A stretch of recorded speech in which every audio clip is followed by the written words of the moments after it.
এক গ্রামে একা থাকত এক বুড়ি। বুড়িমা গরু পালন করে খেত।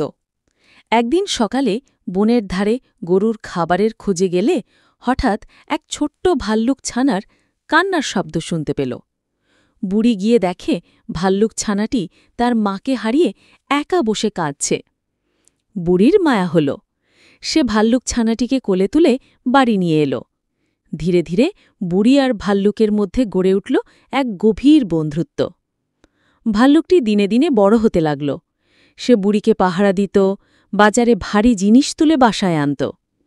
একদিন গ্রামের এক বুড়ি বলল, বুড়ি, তুই একটা বন্য জন্তু পুষছিস, একদিন তোকে মেরে ফেলবে।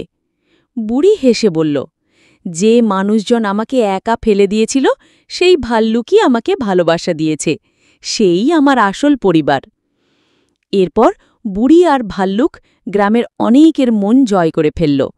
তারা বুঝতে পারল ভালোবাসা শুধু মানুষের মধ্যেই নয়, পশুর মধ্যেও থাকে। আমরা এই গল্প থেকে শিখলাম ভালোবাসা ও সহানুভূতি যে কোনো প্রাণীর মধ্যে থাকে।